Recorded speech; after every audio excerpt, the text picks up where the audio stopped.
Hello everyone, आज मैं आपको प्रोनाउन बताऊंगी। ओके, देखिए प्रोनाउन के लिए आपको पहले नाउन को समझना ज़रूरी है। ओके, नाउन क्या होता है? संज्ञा जिसे हिंदी में कहते हैं। जैसे मीन्स आपका नाम, ठीक। जैसे हमने कहा सोहन, तो ये क्या है? एक नाम है। ओके, अगर हम सोहन के बारे में कुछ कहना चाहते हैं, जैसे हमने बोला सोहन एक अच्छा लड़का है, वह कक्षा 8 में पढ़ता है। ओके, तो आपने देखा, पहले हमने सोहन किसी के बारे में हमने कुछ कहा कि हमने सोहन के बारे में बोला कि सोहन एक अच्छा लड़का है, ठीक। उसके बाद हमने उसके बारे में कहा कि वह कक्षा 8 में पढ़ता है। तो जो हमने वह शब्द उसके लिए यूज करा वही आपका प्रोनाउन है। ओके, यानी नाउन जो है आपकी संज्ञा होती है, प्रोनाउन जो है आपका सर्वनाम होता है। A word used in place of a noun is called a pronoun. यानी एक वो शब्द जो नाउन की जगह यूज होता है वही प्रोनाउन होता है। जैसे मैंने कहा कि सोहन एक लड़का है, हमने बोला सोहन एक अच्छा लड़का है, फिर हमने उसके लिए बोला वह कक्षा 8 में पढ़ता है। तो जो वह आपका है वो प्रोनाउन है। ओके, समझ में आया ना प्रोनाउन क्या होते हैं? A pronoun is a word used in place of a noun. जो नाउन की जगह यूज होते हैं ये आपके प्रोनाउन होते हैं, ठीक। इसमें आपका जैसे इट भी आप बोलते हो तो वो भी एक आपका प्रोनाउन है। अब देखिए, हमने नाउन के आपको प्रकार बताए थे, काइंड्स बताए थे, तो ऐसे ही जो है प्रोनाउन के भी काइंड्स होते हैं। Kinds of pronouns, there are 11 types of the pronouns. 11 types जो है प्रोनाउन होते हैं। फर्स्ट आपका जो है पर्सनल प्रोनाउन है। A pronoun used for 3 person, I, first, second and third is called a personal pronoun. Okay, जो प्रोनाउन किसी व्यक्ति या वस्तु के बदले में आए वे आपके पर्सनल प्रोनाउन कहलाते हैं, ठीक है। यानी कहने का मतलब व्यक्ति या वस्तु के बदले में कैसे? मतलब जैसे हमने कहा कि आपसे सोहन, तो सोहन क्या है? एक जो है लड़का है, तो उसके बदले में आपसे कहा कि ही, तो ही उसके बदले में आया था, तो वो ही जो आपका है पर्सनल प्रोनाउन हुआ। ओके, जैसे आई एम अ स्टूडेंट, तो आई क्या है? आपका पर्सनल प्रोनाउन है। You are not going anywhere, you आपका पर्सनल प्रोनाउन है।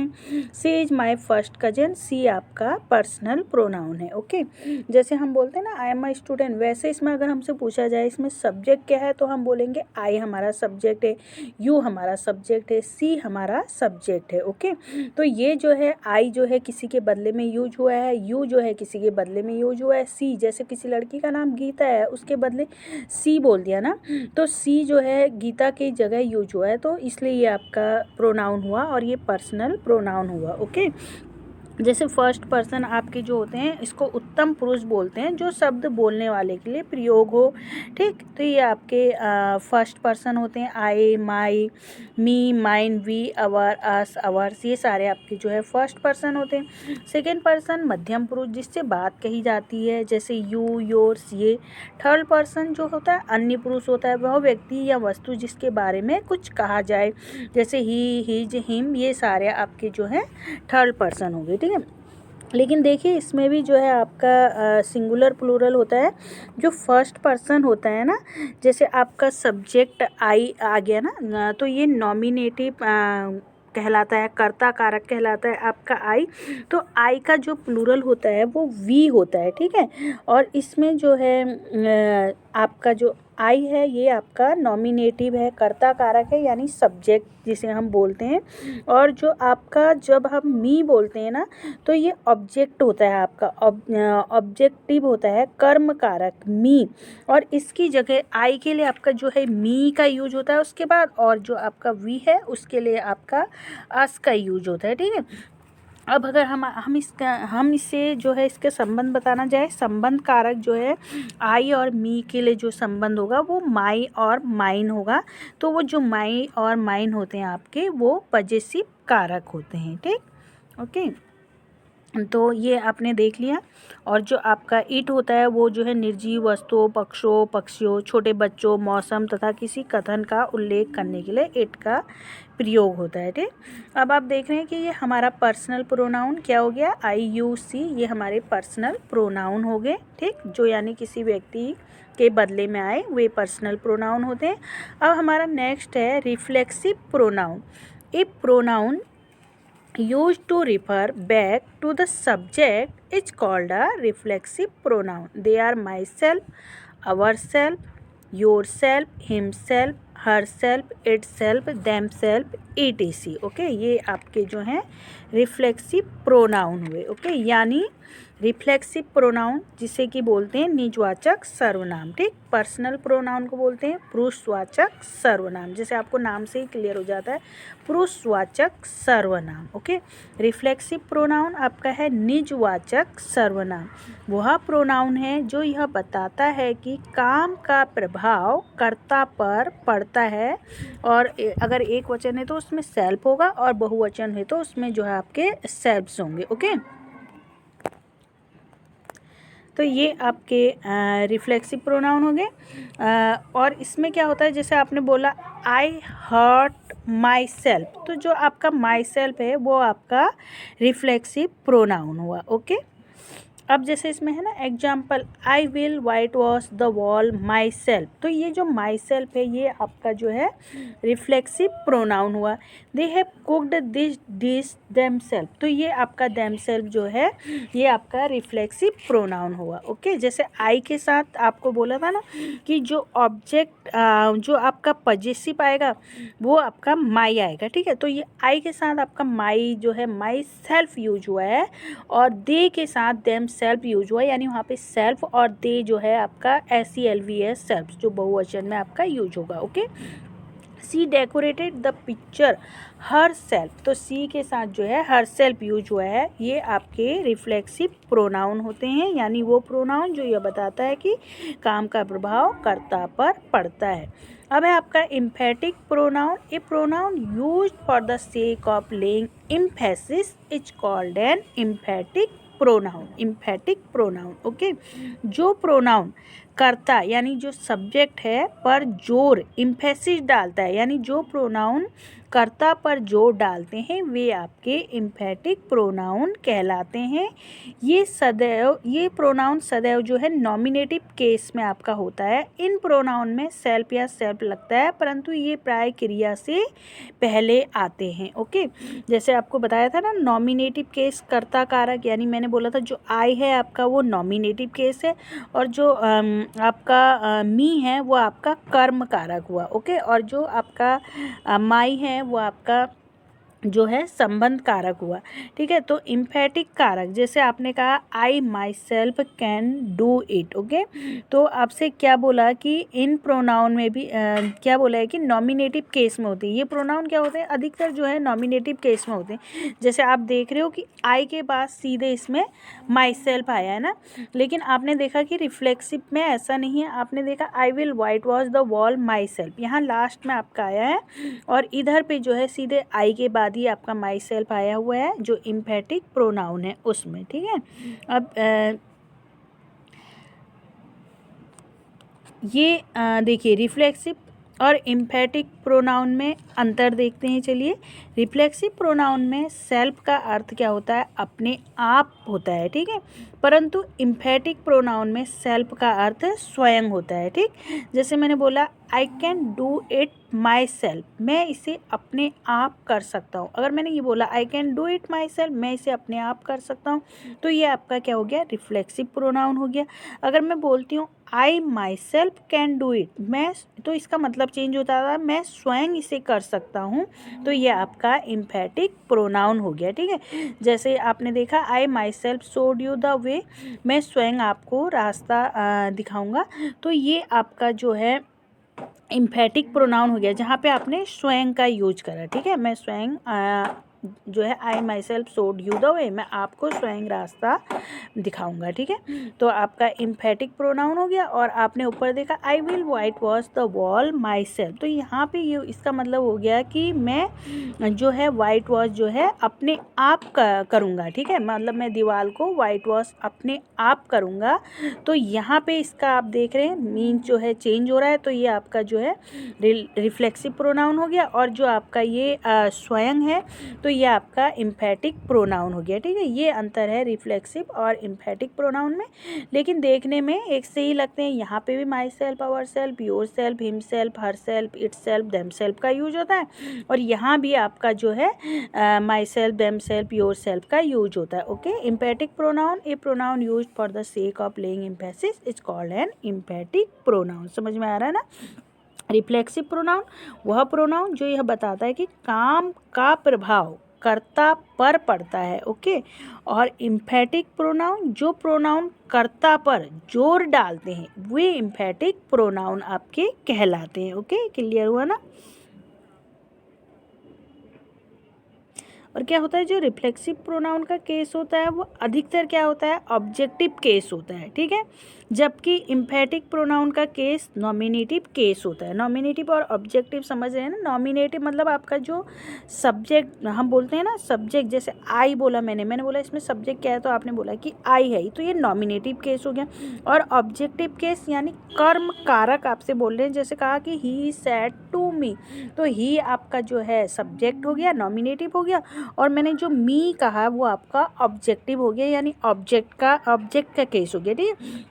तो रिफ्लेक्सिव प्रोनाउन का केस में क्या होता है, सदैव जो है ये ऑब्जेक्टिव केस होता है, और जबकि इम्फेटिक प्रोनाउन का केस नॉमिनेटिव केस होता है। जैसे आप देख रहे हैं रिफ्लेक्सिव प्रोनाउन में, यहाँ पे देख रहे हैं आप, I will white wash the wall my self, यहाँ पे ये आया है आपका, ठीक है, तो ये ऑब्जेक्ट के केस में हो गया, ठीक है।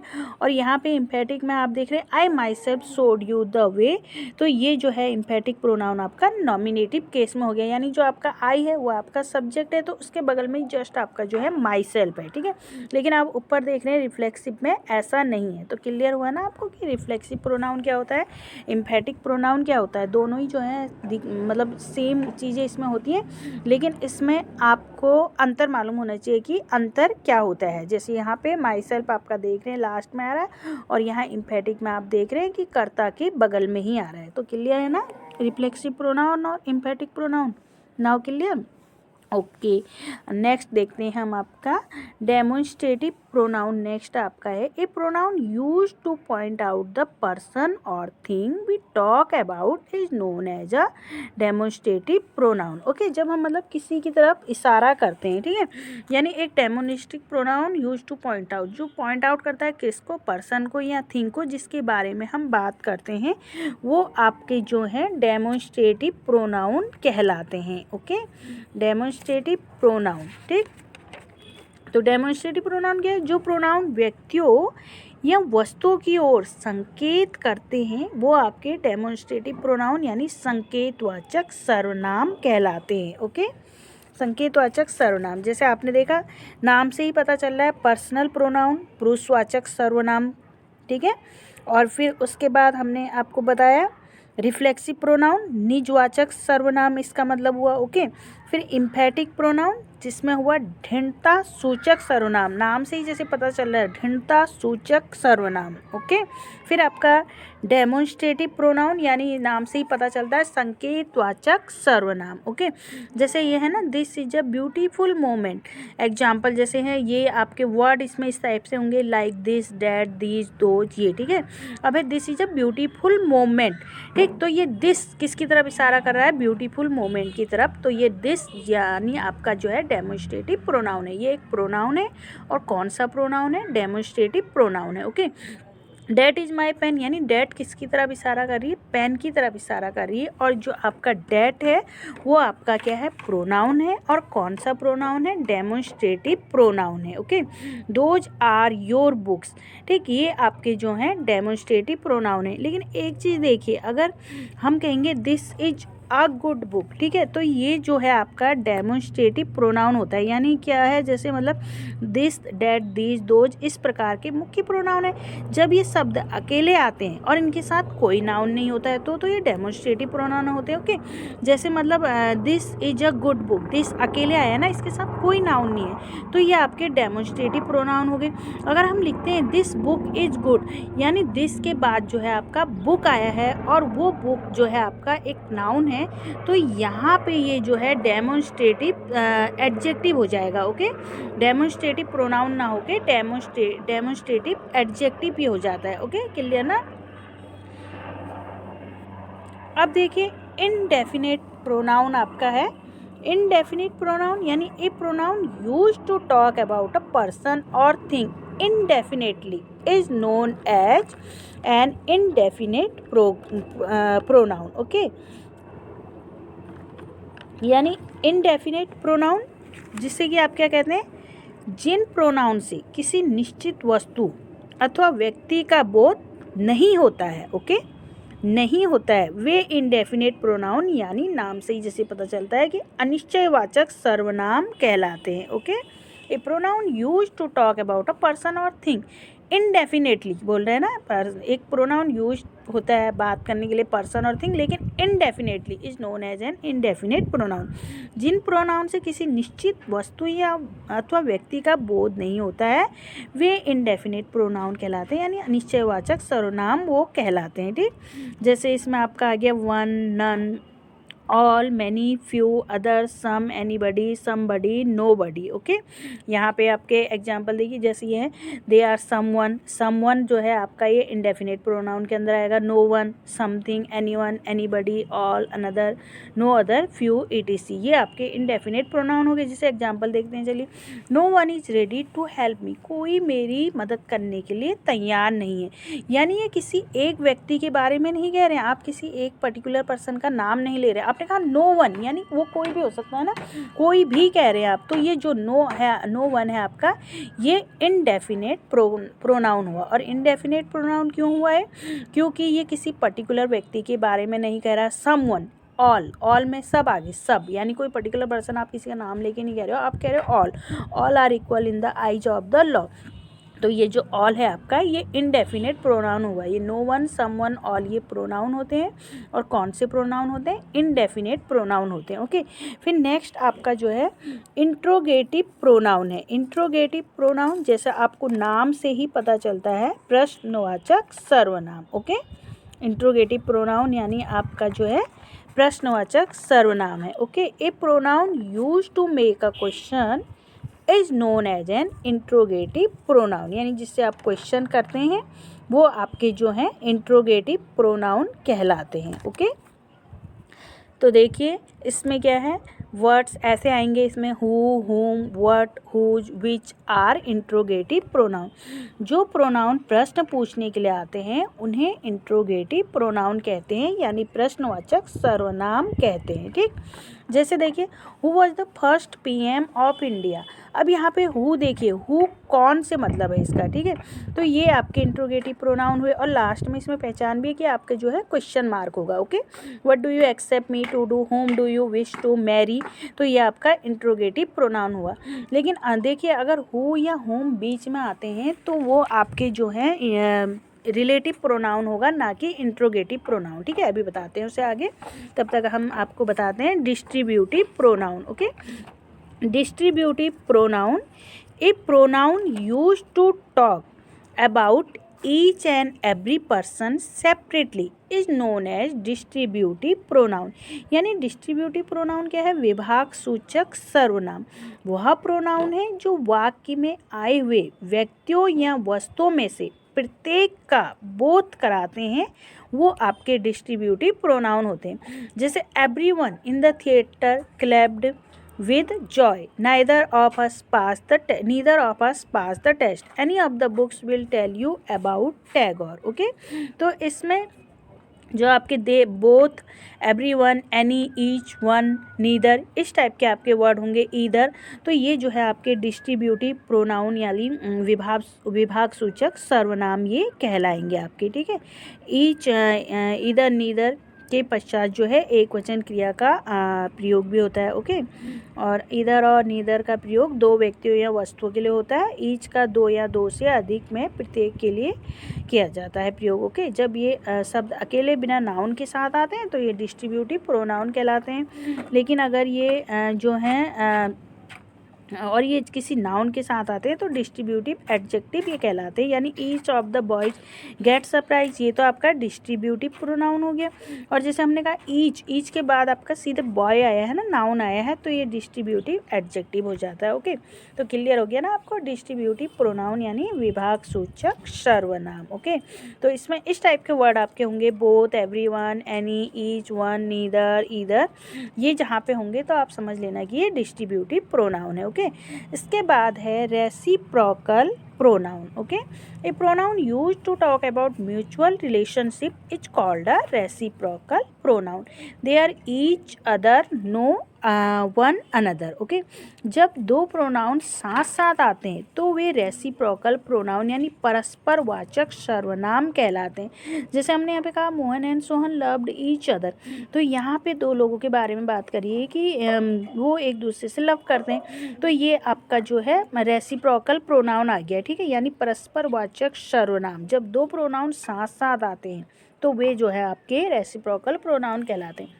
The two brother loved each other, दो भाइयों की बात कर रहे हैं कि लव करते हैं एक दूसरे से, ईच अदर, तो ये आपका ईच अदर जो है रेसिप्रोकल प्रोनाउन हो गया। ठीक, the three sister cheated one another, अब देखिए यहाँ पे तीन सिस्टर की बात की है और उन्होंने क्या कहा है कि एक दूसरे को धोखा दिया है, तो ये देख रहे हैं ना रेसिप्रोकल प्रोनाउन, जैसे कि नाम से ही पता चल रहा है, ये pronoun used to talk about mutual relationship is called a reciprocal pronoun. Three sister, तीन सिस्टर की बात हुई है कि चीटेड, इन्होंने चीटेड किया है वन अनदर, एक दूसरे को, तो ये जो वन अनदर है ये आपका रेसिप्रोकल प्रोनाउन होगा। ठीक, इस टाइप के जहाँ पे आपके वर्ड होंगे ये आपके रेसिप्रोकल प्रोनाउन कहलाएंगे। ये प्रोनाउन होगा आपका ईच अदर, वन अनदर, ये आपका प्रोनाउन होगा, लेकिन कौन सा, रेसिप्रोकल प्रोनाउन। ओके, अब है relative pronoun. A pronoun use to combine और रिलेट सेंटेंस और clause together is called a relative pronoun. Okay, word like who, which, whom, what, whose, that are relative pronoun. वही जो मैंने आपसे कहा ना, इंट्रोगेटिव प्रोनाउन अगर हु पहले आता है तो वो इंट्रोगेटिव प्रोनाउन हुआ, अगर हु बीच में आता है तो वो रिलेटिव प्रोनाउन हुआ। जैसे the man who cheated you is a convict. ठीक है, तो यहाँ कह रहे हैं कि आदमी जिसने तुम्हें धोखा दिया वो एक अपराधी है, तो यहाँ पे जो हु है उसका मतलब भी चेंज हो जाता है। वहाँ पे हु का मतलब क्या होता है, कौन होता है, तो वो इंट्रोगेटिव प्रोनाउन हो गया। यहाँ पे हु का मतलब जिसने हो गया, तो इसका मीन भी चेंज हो गया और ये किससे संबंध बता रहा है, मैन से संबंध बता रहा है। ठीक है, यानी हु, द मैन हु, आदमी वह जिसने तुम्हें धोखा दिया वह एक कॉन्विक्ट था, वह एक अपराधी है। ठीक है, तो ये आपका जो हु हो गया ये आपके रिलेटिव प्रोनाउन हो गए। ठीक, तो आपका ये था रिलेटिव प्रोनाउन, यानी जो आपका है ये रिलेटिव प्रोनाउन यानी जो प्रोनाउन दो वाक्यों को जोड़ता है तथा अपने से पहले आए हुए नाउन से संबंध प्रकट करता है। ठीक है, अपने से इससे पहले नाउन आया है ना मैन, तो उससे संबंध प्रकट कर रहा है और दो चीज़ों को ये आपस में जोड़ रहा है ना, अब ये कॉन्विक्ट और मैन इसकी ये बात कर रहा है। ठीक है, तो ये संबंधवाचक सर्वनाम आपका कहलाता है। ठीक, ये आपका रिलेटिव प्रोनाउन हो गया। ओके, रिलेटिव प्रोनाउन जिस प्रोनाउन से संबंध प्रकट करता है उस नाउन को हम पुरोगामी शब्द कहते हैं। ठीक, नेक्स्ट आपका रिलेटिव कंपाउंड प्रोनाउन हो गया। ठीक, a pronoun which is compounded with the word ever is called a relative compound pronoun. तो जब यहाँ पे इस टाइप के वर्ड आते हैं ना, जब आप बोलते भी हो what ever, when ever, who ever, which ever, तो वेयर एवर, तो ये इस टाइप जो ये वर्ड होते हैं ये रिलेटिव कंपाउंड प्रोनाउन कहलाते हैं। वो रिलेटिव प्रोनाउन था, हु विच जो बीच में आए, और ये जो रिलेटिव ये जो है रिलेटिव कंपाउंड प्रोनाउन है। ठीक है, I want my books what ever problem you have, तो यहाँ पे कह रहे हैं ना कि मुझे मेरी बुक चाहिए, जो भी तुम्हारी परेशानी है उससे मुझे मतलब नहीं, मुझे मेरी किताब चाहिए। तो यहाँ आप लोग इस टाइप के वर्ड बोलते हो ना, I want my books what ever problem you have, तो ये जो वर्ड एवर है ये आपका रिलेटिव कंपाउंड प्रोनाउन है। ठीक है, ये भी देखिए संबंध बता रहा है ना, बुक का संबंध बता रहा है मैं से, तो ये आपका रिलेटिव कंपाउंड प्रोनाउन हो गया। I shall never forget you whenever you go, wherever I go, whenever I go to Goa I meet my friend, ये यहाँ पे बोल रहे हैं कि जब भी मैं जो है अपना गोवा जाता हूँ तो अपने दोस्त से मिलता हूँ, वेन एवर। ओके, तो ये आपका जो है रिलेटिव कंपाउंड प्रोनाउन, इस टाइप के जो होंगे ये आपके कब प्रोनाउन होंगे और रिलेटिव कंपाउंड प्रोनाउन होंगे। ओके, अब है possessive pronoun. A pronoun use to express possession और ownership is called a possessive pronoun. They are my, mine, our, ours, your, yours, his, hers, her, it, their, theirs. Okay, पहले आपको जैसे मैंने बताया था ना कि जो नॉमिनेटिव केस था, जो आपका जैसे मैंने बोला था कि आई, जो आपका आई है वो जो है आपका कर्ता कारक, यानी जिसे आप सब्जेक्ट भी कहते हैं, वो हो गया। ठीक है, जैसे मैंने बोला था ही सेड टू मी, तो इसमें ही जो है आपका सब्जेक्ट हो गया, नॉमिनेटिव हो गया, कर्ता कारक, और जो मी था वो ऑब्जेक्ट हो गया। ऑब्जेक्ट समझते होंगे ना, यानी ऑब्जेक्ट जो होता है कर्म कारक होता है। तो यानी पजेसिव, पजेसिव से जैसे पता चल रहा संबंध कारक। ठीक है, पजेसिव प्रोनाउन इसने कहा है यानी संबंध कारक।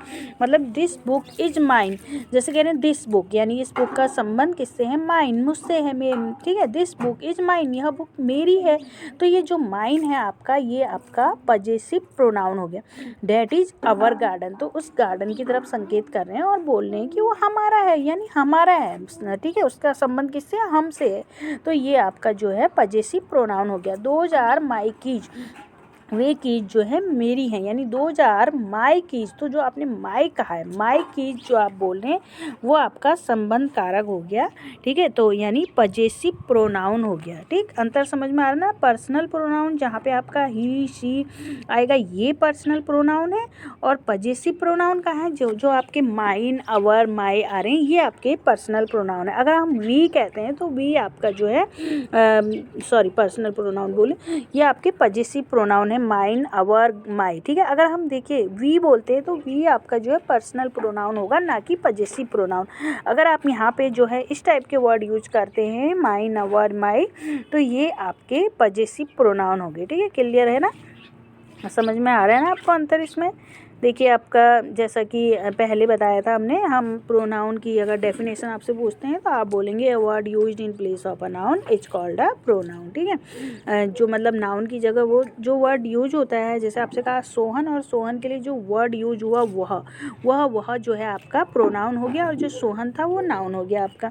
फिर देखिए अब आपने जो था सर्वनाम जो प्रोनाउन है वो तो आपने बता दिया, लेकिन इसमें भी काइंड्स होते हैं, जैसे नाउन में काइंड्स होते हैं, तो 11 टाइप्स के काइंड्स थे। ठीक है, पर्सनल प्रोनाउन था जो आपका ही, सी, इट जो आप बोलते हो वो पर्सनल के अंदर आता है आपका। ठीक है, रिफ्लेक्सिव प्रोनाउन जब आप शब्दों में बोलते हो, माई सेल्फ, योर सेल्फ, ये आपके रिफ्लेक्सिव प्रोनाउन में आ जाते हैं। इम्फेटिक प्रोनाउन भी योर सेल्फ, माई सेल्फ ही होते हैं, लेकिन इसमें थोड़ा अंतर है, आपने देखा इसमें स्वयं बोलते हैं, उसमें अपने आप ऐसे बोलते हैं। और ये आप देख रहे हो कि सीधे मतलब जो है सब्जेक्ट के बाद आ जाता है इम्फेटिक प्रोनाउन में, और जो रिफ्लेक्सिव प्रोनाउन है उसमें जो है लास्ट में यानी ऑब्जेक्ट के रूप में वो आया है। ठीक, ये अंतर आपने देखा। और डेमोन्स्ट्रेटिव प्रोनाउन यानी जो किसी की तरफ इशारा करते हैं वो प्रोनाउन, जैसे हमने कहा this is a beautiful moment, यानी ब्यूटीफुल मोमेंट की तरफ इशारा कर रहे हैं। डैट इज़ माई पेन, यानी पेन के लिए कह रहे हैं कि वह पेन जो है मेरी है। तो ये जो डैट है आपका ये डेमोन्स्ट्रेटिव प्रोनाउन हो गया। इंडेफिनिट प्रोनाउन आपने देखे कि मतलब जो कोई निश्चित नहीं होते, no one is ready to है मी, यानी कोई एक के लिए पर्टिकुलर के लिए बात नहीं हो रही है, तो ये इंडेफिनेटिव प्रोनाउन हो गए।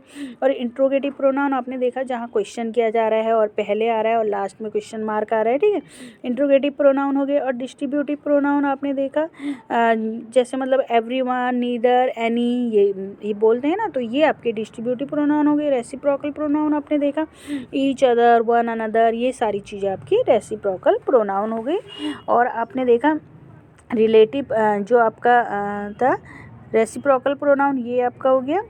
और फिर रिलेटिव प्रोनाउन आपने देखा, जैसे हमने कहा विच और हु, ये सारी चीज़ें पहले आई तो इंट्रोगेटिव प्रोनाउन हो गया, लेकिन ये बीच में आ गई और किसी से संबंध बता रही है तो ये रिलेटिव प्रोनाउन हो गया। Relative compound pronoun wherever, whatever, जो भी आप ये बोलते हैं, ये सारी चीज़ें जो है रिलेटिव कंपाउंड प्रोनाउन हो गई। ओके, पजेसिव प्रोनाउन आप बोलते हो ना, माइन, माई, अवर, ये सारी चीज़ें जो आप बोलते हैं पजेसिव प्रोनाउन के अंदर आती है। जैसे दिस बुक इज माइन, ये आपका पजेसिव प्रोनाउंस हो गया, यानी आपका जो है संबंध कारक प्रोनाउन हो गया है। ओके, आई होप आपको समझ में आ गया होगा। अगर नहीं समझ में आया है या कुछ और आप पूछना चाहते हैं तो आप कमेंट बॉक्स में कमेंट कर सकते हैं। ओके, इस वीडियो को लाइक करिए और शेयर करिए। Okay, thank you for watching, till then bye, take care.